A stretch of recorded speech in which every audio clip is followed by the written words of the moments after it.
पास भाषा की यदि समझ है, तो आप आसानी से ये पेपर क्रैक कर जाएँगे। कोई चक्की चल रही है उसकी आवाज़ का जो कैसी आवाज़ निकल रही है उसको क्रम से लगाएँ, चिर चिर, फिर क्या किट-किट चिड़िया उसकी आवाज़ निकल। मैंने आज तक कोई पीवाईक्यू नहीं लगाया। इसमें सत्यम का क्या है कि ये एक्स्ट्रा ऑर्डिनरी स्टूडेंट्स में है। परीक्षा के लिए कितना समय और कितने घंटे? स्वाध्याय जो है वो ज़्यादा महत्वपूर्ण होना चाहिए। मौसम है सुहाना और साथ में हमारे दो टॉपर्स मौजूद हैं। शेरो शायरी ज़्यादा मुझे आती नहीं है, इसलिए सीधा मुद्दे पर आता हूँ। नमस्ते, मैं वात्सल्य और आप देख रहे हैं स्वधर्म। इस वक्त बाबा साहेब भीमराव अंबेडकर विश्वविद्यालय जो लखनऊ में स्थित है, इसके परिसर में मैं मौजूद हूँ और साथ में है यहाँ के दो छात्र। यूजीसी नेट की परीक्षा हुई थी जून में, 21 जुलाई को रिजल्ट आया और इसी कड़ी में हम यहाँ के कई अलग अलग छात्रों से मिल रहे हैं जिन्होंने इस बार परीक्षा क्वालिफाई की है। और आपको बता दूं कि हमारे साथ आदर्श जी हैं, हमारे साथ सत्यम जी हैं और इन दोनों ने हिंदी विषय लेकर के इन दोनों ने इस बार की परीक्षा में जेआरएफ पेपर क्लियर किया है, यूजीसी नेट में जेआरएफ क्लियर किया है। तो आइए आज हम इनसे बातें करेंगे, इनसे जानेंगे, परीक्षा को लेकर के इनकी स्ट्रैटेजी को समझेंगे और आगे ये किन राहों पर अग्रसर हैं वो सब कुछ इस वीडियो की चर्चा का विषय रहेगा। तो सबसे पहले मैं सत्यम जी और आदर्श जी आप दोनों का स्वागत करता हूं स्वधर्म पर और उम्मीद है कि आज की इस वीडियो से बहुत लोगों को बहुत कुछ सीखने और जानने को मिलेगा, है ना? तो सबसे पहले मैं चाहूँगा कि आपसे स्टार्ट करते हैं। सत्यम जी, सबसे पहले आप अपना इंट्रोडक्शन दें, अपनी स्कूलिंग के बारे में थोड़ा बताएँ, कहाँ से आप हैं, आपकी ग्रेजुएशन कैसी रही और आगे आप क्या-क्या कर रहे हैं? कैसे ये इस परीक्षा में कैसे आना हुआ सब कुछ? सबसे पहले तो आपको बहुत-बहुत धन्यवाद, आपने इतना अच्छा परिचय दिया। मेरा नाम सत्यम झा है और मैं मूलतः बिहार का निवासी हूँ।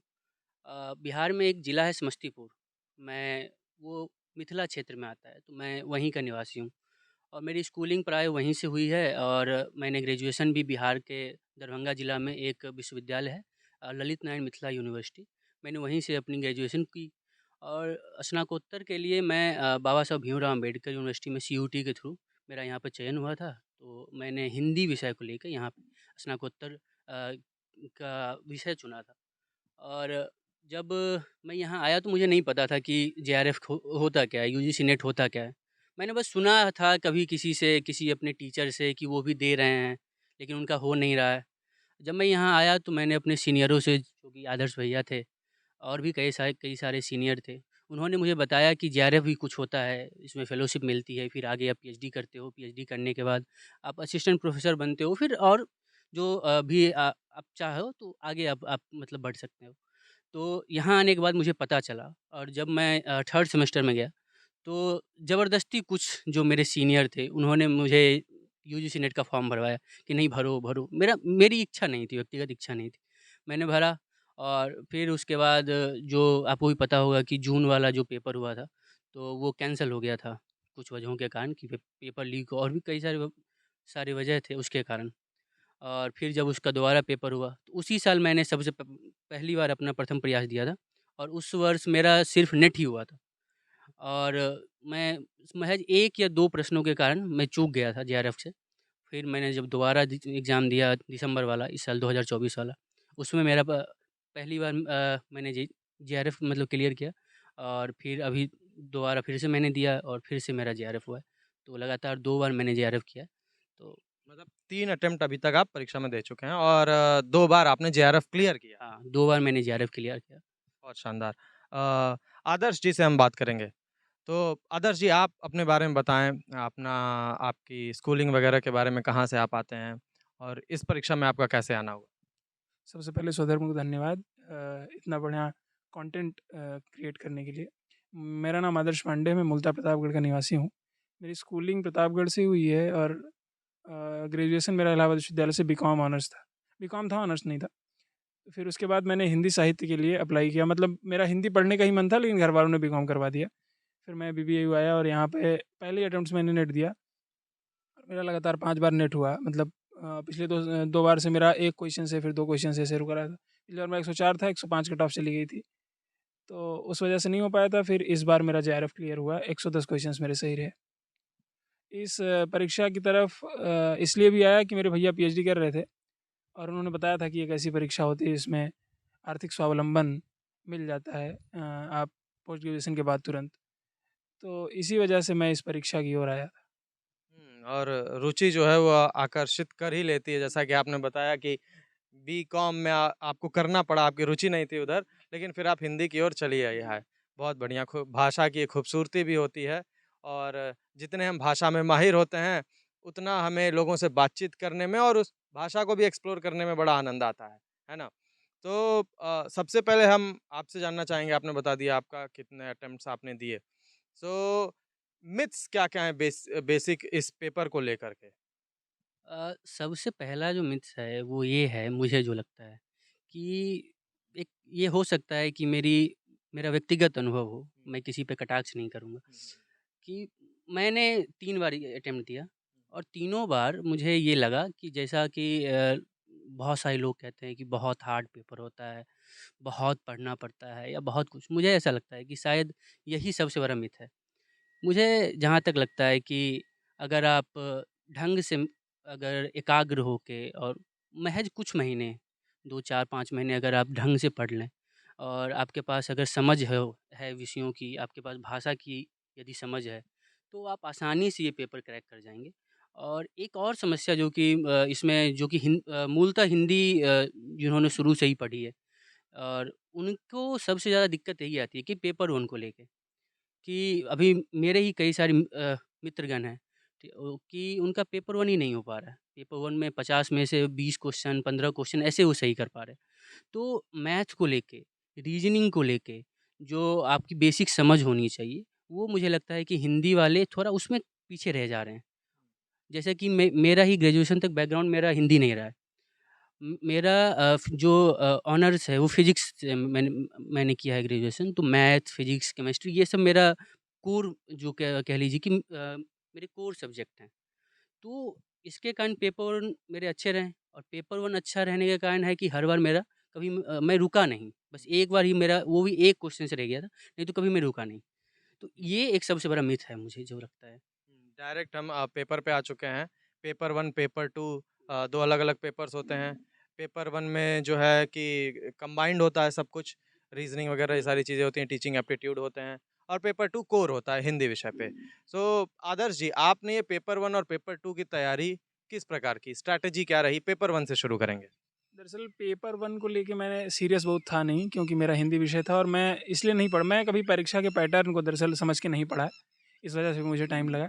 मैं सोचता था कि मुझे नॉलेज गेन करना है और उसके चक्कर में बहुत ज़्यादा चक्कर लग गए। और फर्स्ट पेपर मैंने इसलिए भी नहीं पढ़ा क्योंकि वो समझ नहीं आता था, रीज़निंग मैथ वगैरह कभी आती नहीं थी और मैं इतना अच्छा स्टूडेंट भी नहीं रहा था शुरू से कि मैथ बहुत अच्छी रही हो या रीज़निंग अच्छी रही हो। तो मैंने मेहनत भी नहीं की और मैंने फर्स्ट पेपर को मतलब इग्नोर किया और सेकंड पेपर में जैसे मेरे 70 प्लस हमेशा रहे हैं, तो मैं सोचा कि उसको 80 प्लस ले जाता हूँ, 85, पर वो जा नहीं पाता है क्योंकि हर बार एग्ज़ाम क्या है कि अपनी तरीके से पैटर्न बदलता रहता है। तो इस वजह से फिर मुझे पता चला कि फर्स्ट पेपर के बिना होना नहीं है, तो अब मजबूरी थी कि पढ़ना था।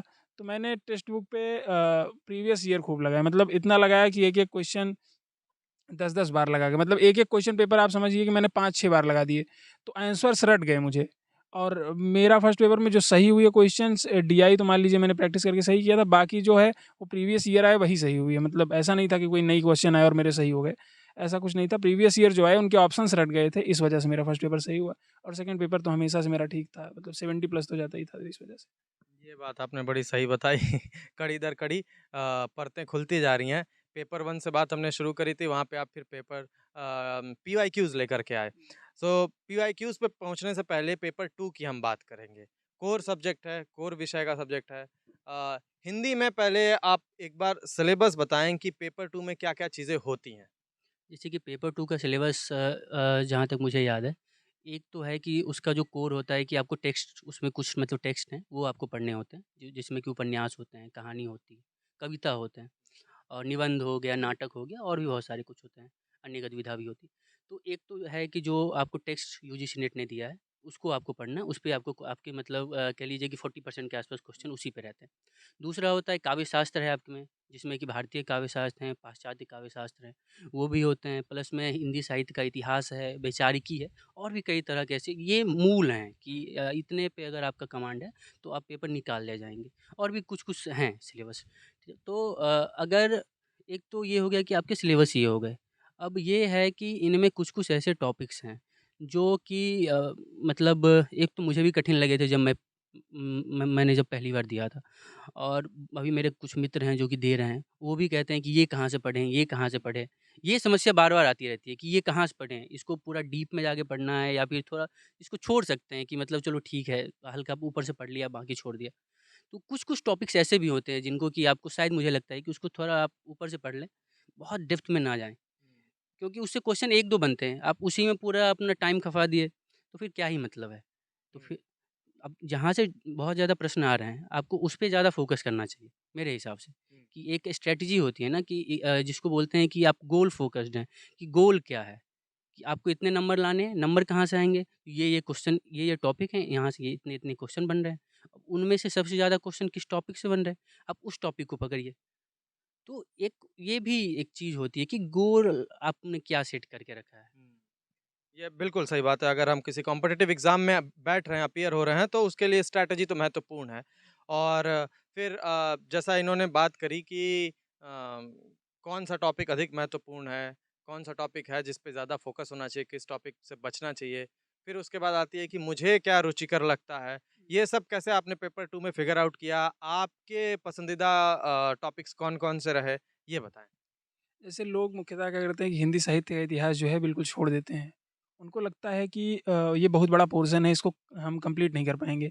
ऐसा नहीं है, हिंदी साहित्य का इतिहास अगर आप कवर कर लेते हैं तो हमको लगता है 50 क्वेश्चन्स आप ईज़िली कर सकते हैं।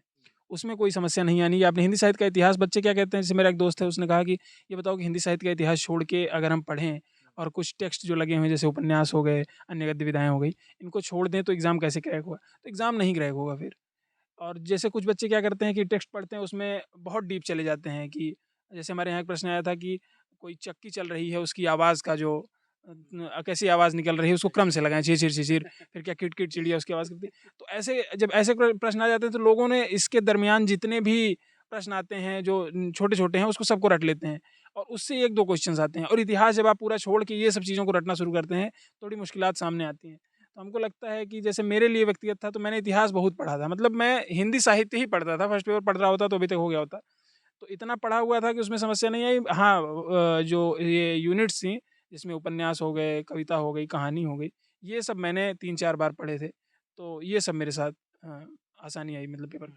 सुन लो भाई हिंदी के विद्यार्थियों, पहली बात तो कुछ एक्सेप्शन क्वेश्चन्स होते हैं, उन पे बहुत फ़ोकस ना करें और जो कोर है उसको मजबूत बना के चलें। यहाँ पे आपने हिंदी साहित्य के इतिहास की बात की और इस चीज़ पर आप दोनों टॉपर्स जो हैं वो सहमत भी होते हैं। स्ट्रैटेजी वगैरह सबसे जो इंसान लुक आफ्टर करता है, एक तो चीज़ सिलेबस होती है, दूसरा वही जैसा कि आपने बताया पीवाईक्यूज़ और उसी के आधार पे फिर हम ये पता लगाते हैं कि इस टॉपिक से कितने प्रश्न आ रहे हैं और पीवाईक्यूज़ पे आपका कितना ज़ोर था और कितनी बार आपने पीवाईक्यूज़ लगाए, उसके क्या कुछ नंबर्स, कुछ आंकड़े क्या हैं? मैं अगर सही मतलब अगर बताऊँ सही-सही बात, हो सकता है बहुत लोग इससे आहत भी हो जाएँगे। मैंने पीआईक्यू नहीं लगाए हैं। अच्छा पीवाईक्यू आपने लगा ही नहीं। मैंने मैंने आज तक कोई पीआईक्यू नहीं लगाया। अब इसे आप नादानी कह लीजिए या ओवर कॉन्फिडेंट कह लीजिए, जो भी कह लीजिए, लेकिन मैंने नहीं लगाए। मुझे ऐसा लगा कि शायद मुझे ज़रूरत नहीं है, क्योंकि जैसा कि मैं इससे पहले यूपीएससी की तैयारी करता था, अभी भी कर रहा हूँ, लेकिन अभी तो वो थोड़ा-सा पीछे हो गया है, तो ये जेआरएफ और भी अभी एडमिशन का चल रहा है, तो उस सब के कारण। तो मेरा ऑप्शनल जो सब्जेक्ट है कि आपको यूपीएससी में चूज़ करना पड़ता है, मेरा ऑप्शनल सब्जेक्ट हिंदी साहित्य था। तो मैंने ऑप्शनल आपने भी नाम सुना होगा विकास देवी कीर्ति सर, तो मैंने उनसे ऑप्शनल की कोचिंग की हुई थी और फिर जब मैंने उसके बाद मैंने सीयूटी दिया, तो जो मेरा एक तरह से कहिए कि हिंदी का जो बेस है, जो आधार है, वो मेरा ग्रेजुएशन में ही बन गया था और वहीं से मुझे रुचि मिली कि मेरी ये रुचि जगी कि मुझे हिंदी साहित्य पढ़ना चाहिए और तब मैंने ये सोचा कि चलो हिंदी से एमए कर लेते हैं। तो मेरा आधार वहीं पे बना हुआ था और दूसरा ये कि जब मैंने पहली बार दिया अटेम्प्ट, तो टेक्स्ट मैंने पढ़ा और जो हिंदी साहित्य का इतिहास था वो मैंने पहले से पढ़ रखा था, तो हिंदी साहित्य के इतिहास के लिए मुझे ज़्यादा एफर्ट नहीं लगाने पड़े। मैंने वो पहले से पढ़ा हुआ था, मुझे बस टेक्स्ट जो थे और जो क्या कहते हैं काव्य शास्त्र हो गए और 1-2 कुछ और टॉपिक थे, वो सब बस मतलब मुझे पढ़ना पड़ा, तो इसीलिए मुझे ऐसा लगा कि छोड़ो पीआईक्यू इतना कौन उधर टाइम दे, उससे अच्छा टेक्स्ट पढ़ लेते हैं, कुछ और पढ़ लेंगे। तो मैंने पीआईक्यू नहीं लगाया। ये कॉन्फिडेंस तभी आता है जब आपका कोर तगड़ा हो बिल्कुल, है ना? तो ये एक्सेप्शनल केस भी हो सकता है, हाँ, क्यों ये आदर्श एक्सेप्शनल इस पे ये आपके क्या विचार हैं? जैसे सत्यम ने कहा कि मतलब इन्होंने प्रीवियस ईयर नहीं लगाए। मैंने प्रीवियस ईयर लगाए थे और टेक्स्ट बुक पे पिछले 19 पेपर सेट्स अवेलेबल हैं और प्रैक्टिस सेट्स भी हैं, तो उसको मैंने 3-4 बार लगाए थे। ये सत्यम का क्या है कि ये एक्स्ट्रा ऑर्डिनरी स्टूडेंट्स में है। ये फर्स्ट पेपर में मतलब 80% जब आप क्वेश्चन सही कर लेते हैं, मतलब 50 में से 40% सही करना आसान बात नहीं है, आप फर्स्ट पेपर में सही कर ले रहे हैं। तो चीज़ें सरल हो जाती हैं। जो हिंदी साहित्य की मुख्य धारा का विद्यार्थी है, जिसने जो यूपीएससी नहीं दे रहा है मुख्यतः, वो उसका बेस उतना क्लियर होता नहीं है। वो हिंदी साहित्य डूब के पढ़ता है पहली बात। दूसरा वो मतलब गवर्नमेंट कॉलेजेस में इतनी अच्छी शिक्षा होती नहीं है शुरुआती दौर में कि आपकी मैथ इतनी स्ट्रांग हो जाए और आप रीज़निंग वगैरह इतनी अच्छी कर लें। और अगर आप कॉम्पिटिटिव एग्ज़ाम की तैयारी नहीं कर रहे हैं तो मुझे लगता है कि जैसे सत्यम ने कहा कि प्रीवियस ईयर उन्होंने नहीं लगाया, वो व्यक्तिगत अपना वो हो सकता है, विचार हो सकता है या व्यक्तिगत रणनीति हो सकती है। मेरी व्यक्तिगत बात ये है कहने की कि बहुत सारे ऐसे लोग जो मैथ जिनका अच्छा नहीं है, जिनकी रीज़निंग उतनी अच्छी नहीं है, 30 प्लस कर पाना बहुत मुश्किल होता है फर्स्ट पेपर में, बहुत प्रैक्टिस की आवश्यकता होती है। जैसे मैं बता रहा हूँ आपको कि मैंने फर्स्ट पेपर में इतनी बार लगा दिया कि आंसर ही रट गए, समझ में नहीं आता था। रीज़निंग वगैरह तो चल मान लीजिए समझ में आ गया, लेकिन बहुत सारी चीज़ें समझ में नहीं आती थीं, तो वो मैंने आंसर ही रट लिए। तो वो चीज़ें सरल हो गई और सेकंड पेपर में मैंने प्रैक्टिस की थी, हालाँकि काफ़ी प्रैक्टिस की थी। 2-3 बार तो लगाया ही था प्रीवियस ईयर मैंने। तो सत्यम जी की स्ट्रैटेजी में स्ट्रॉन्ग होल्ड जो इनका रहा है, वो इनका एक तो ग्रेजुएशन का रोल रहा है, पेपर 1 में उसने हेल्प कर दिया और दूसरा ऑप्शनल यूपीएससी की था। तैयारी, हाँ, जिसमें विकास दिव्य कीर्ति जी को इन्होंने क्रेडिट दिया, हाँ। जिन्होंने इन्हें शानदार हिंदी की तैयारी करा दी है। परीक्षा के लिए कितना समय और कितने घंटे? अब इसमें भी फिर एक वही है कि एक तो ये है कि सबकी अपनी व्यक्तिगत स्ट्रैटेजी होती है। किसी एक अभी मैं अगर कुछ बता दूँ और आप किसी दूसरे से पूछेंगे, वो कुछ और बताएँगे, भैया कुछ और बताएँगे, तो सबकी अपनी-अपनी एक तो स्ट्रैटेजी होती है। जहाँ तक मेरी स्ट्रैटेजी की बात है, तो मेरा इतिहास तो ठीक-ठाक था। तो मैंने इतिहास पे उतना टाइम नहीं दिया। मैंने टेक्स्ट खूब बढ़िया से पढ़ा, एकदम डूब के पढ़ा। जिसको कहते हैं ना कि एकदम से उसमें रम जाना, तो मैंने एकदम रम के पूरा टेक्स्ट पढ़ा है। तो उसमें आप उपन्यास ले लीजिए, कविताएँ ले लीजिए, कहानी ले लीजिए, नाटक ले लीजिए। मुझे लगता है कि मैंने नाटकों को लगभग 11 से 12 नाटक लगे हुए, मैंने लगभग 4 से 5 बार हर एक नाटक को पढ़ा होगा। नहीं, मेरा पूछने का मतलब है कि कितना समय 2 महीने, 4 महीने, 6 महीने और पर डे बेसिस पे कितने घंटे की पढ़ाई होना चाहिए?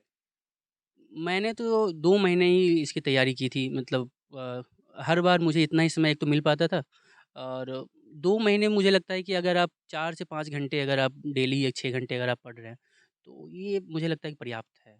और इस विषय पर आपके क्या? दरअसल ये कितना पढ़ना चाहिए, कैसे पढ़ना चाहिए, एक रूढ़ ही बन गई है कि हम 8 घंटे पढ़ते हैं, 7 घंटे। मैंने अपने जीवन में 7 घंटे, 8 घंटे की पढ़ाई कभी नहीं की। मतलब मुझे लगता है मेरे ईडब्ल्यूएस में फर्स्ट रैंक थी सीयूटी पीजी में और मतलब अच्छी-अच्छी रैंक आई थी, पर मैंने कभी 6-7 घंटे की पढ़ाई नहीं की।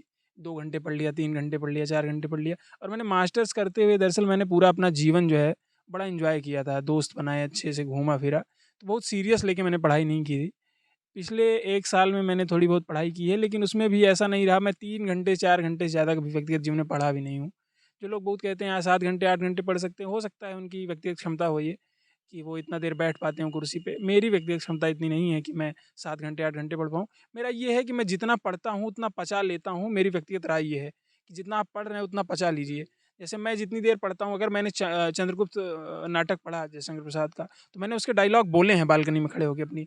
अगर मैंने कोई और नाटक पढ़ा, जैसे मान लीजिए हमारे यहाँ एक नाटक लगा है एक और द्रोणाचार्य, उसका एक पात्र है विमलेंदु, वो कहता है कि उसके जो अपोजिट पात्र रहता है वो कहता है एक शब्द प्रयोग करता है समर्पण।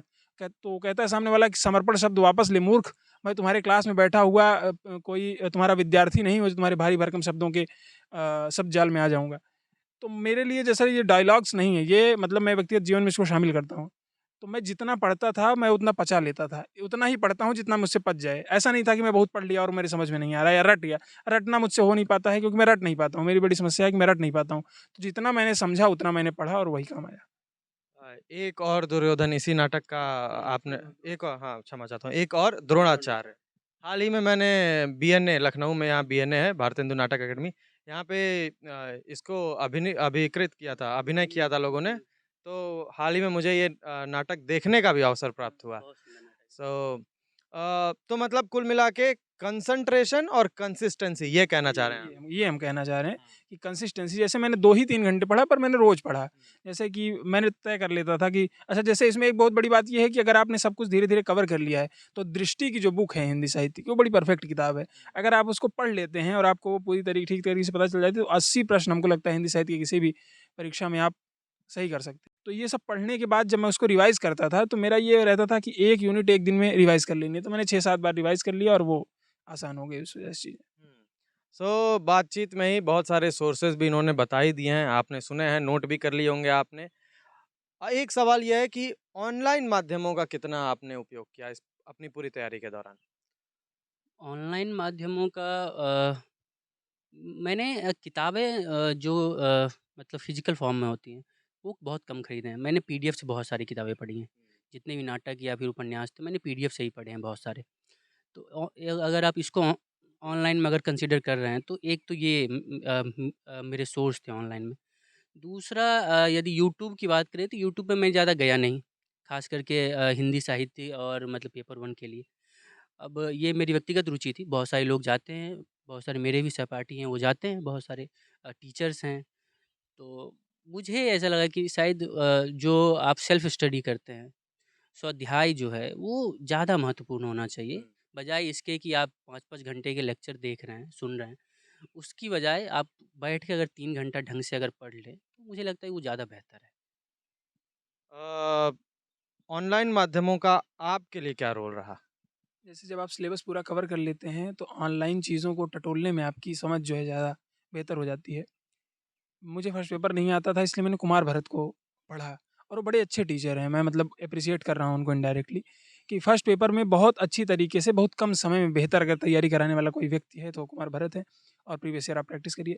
सेकंड पेपर में मेरा सेकंड पेपर हमेशा से ठीक रहा है और मैंने सब कुछ पढ़ा भी था। तो मैंने सेकंड पेपर में हिंदी विद ऋचा की 1-2 क्लासेस मैराथन जो थी वो देखी थी और भी थोड़े थोड़े वीडियोज़ थे जो मैंने देखे थे। तो ये 2 सोर्स मैंने ऑनलाइन पढ़े थे यूट्यूब से।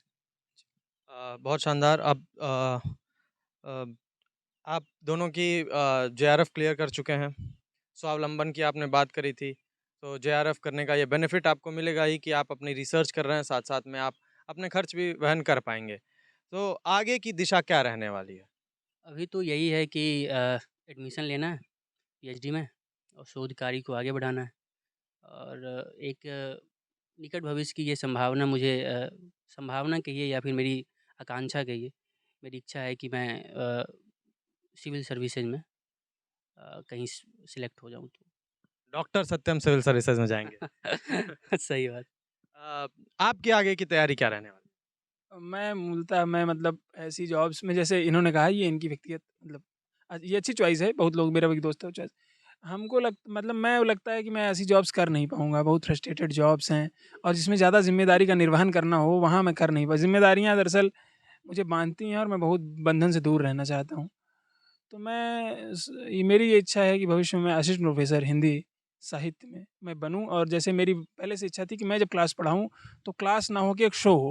मतलब अन्य विभाग के विद्यार्थी वो भी आएँ और वो इसलिए ना आएँ कि उनको जानकारी चाहिए, वो इसलिए आएँ कि उनको अच्छा लग रहा है, सुन के अच्छा लग रहा है, वो जानना चाहते हैं इसलिए आएँ। इसलिए ना आएँ, जैसे यहाँ तमाम विश्वविद्यालयों की स्थिति है कि बच्चों को बाध्य किया जाता है कि आपकी 75% अटेंडेंस होनी चाहिए।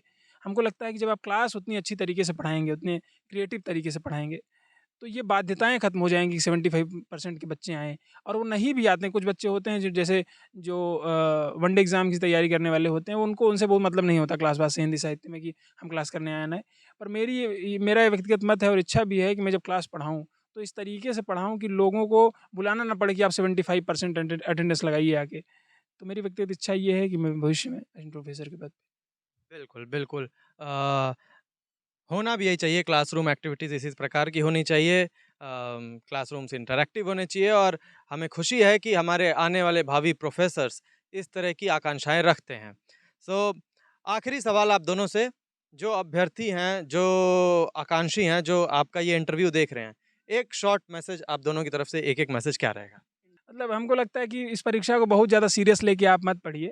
बस पैटर्न क्रैक करिए। जैसे फर्स्ट पेपर को पूरा समय दीजिए, सेकंड को पूरा समय दीजिए। हमको लगता है सेकंड में अगर 70 क्वेश्चन 65 क्वेश्चन आप कर ले रहे हैं, तो फर्स्ट में 40 कर ले रहे हैं, तो बहुत आसानी से एग्जाम क्रैक हो जाए। सत्यम ने किया।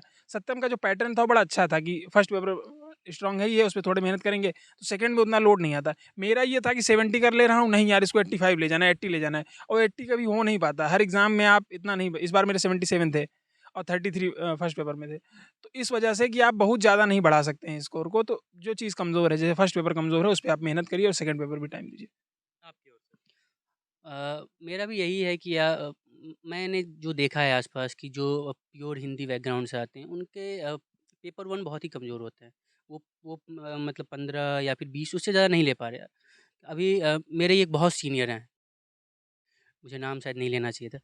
लेकिन वो मतलब 8-9 बार उन्होंने नेट की एग्ज़ाम दिया, अभी वो पीएचडी कर रहे हैं। और पेपर 1 में उनका मतलब कहिए कि 15-20 उससे ऊपर नहीं जा पाए।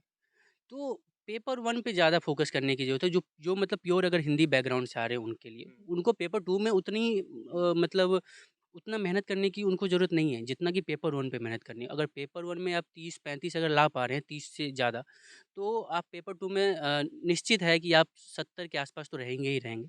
और अगर ये स्ट्रैटेजी आप अपनाते हैं कि पेपर 1 में 30 प्लस और पेपर 2 में आप 70 प्लस लेके जा पा रहे हैं, तो निश्चित है कि आप कहीं न कहीं आपका जेआरएफ हो ही जाएगा, ये तय है। आज के हमारे प्रश्न यहीं ख़त्म होते हैं। इसी तरह फिर हम ये वीडियो भी आज एंड करते हैं यहाँ पे, और उम्मीद करते हैं कि आप सभी को ये वीडियो से कुछ सीखने को मिला होगा, कुछ आपको बातें खुलकर आई होंगी, स्ट्रैटेजी क्लियर हुई होगी, और आप दोनों को भी बहुत-बहुत शुभकामनाएँ। अपने भविष्य के लिए आप अच्छा करें, उज्ज्वल करें। इसी साथ देखते रहिए स्वधर्म। धन्यवाद।